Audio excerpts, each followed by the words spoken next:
Salut, c'est Voir, j'espère que tu vas bien. Aujourd'hui, je vais t'expliquer en une minute ce qu'il s'est passé dans la bande-annonce de la semaine. Alors reste bien jusqu'à la fin pour être au courant de tout. On tenait également à rappeler à toutes celles et ceux qui ne le savaient pas encore, vous disposez d'un lien vers la bande-annonce officielle de Demain nous appartient juste en dessous de cette vidéo dans la description. Alors n'hésitez pas à aller voir juste après cette vidéo. C'est parti.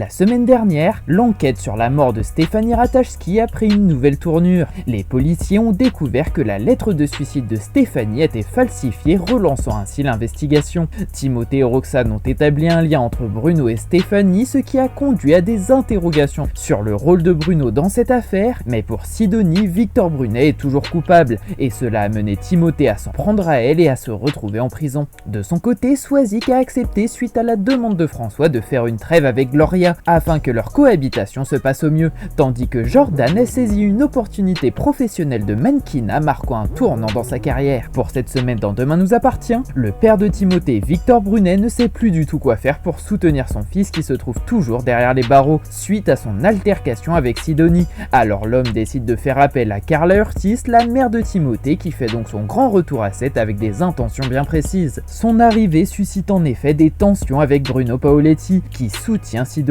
mais aussi avec Victor, son ex-mari, qui après mûre réflexion décide finalement de se sacrifier en se dénonçant pour faire sortir son fils de prison. De leur côté, Victoire et Fred continuent de faire comme s'il ne s'était jamais rien passé entre eux, ce qui est un peu contre-productif car les deux tourtereaux se font du mal mutuellement sans le savoir. En effet, même si les deux ex tentent tant bien que mal de ne pas perdre la face, on comprend vite que le docteur Lazzari a du mal à passer à autre chose et que l'idée de retourner sur les applications de rencontres ne lui plaît pas du tout. Mais malheureusement, Victoire n'a pas d'autre choix si elle veut espérer oublier son cher Lecomte définitivement. Puis une nouvelle intrigue semble se dessiner à 7 et elle devrait concerner notre amie Soraya, qui alors qu'elle se trouve au cabinet d'avocate reçoit d'étranges menaces inquiétantes. Toute personne censée réagirait alors en parlant de ces menaces à quelqu'un. Mais Bédiard décide de faire tout le contraire et ne prévient ni ses proches ni la police, ce qui pourrait la mettre face à un grand danger qui pourrait potentiellement impliquer son amie Victoire si elle décidait finalement de lui en parler rien qu'à elle. La vidéo explicative est terminée, j'espère qu'elle t'a plu, si c'est le cas n'hésite pas à déposer ton like et éventuellement à t'abonner pour suivre les prochaines vidéos. Salut!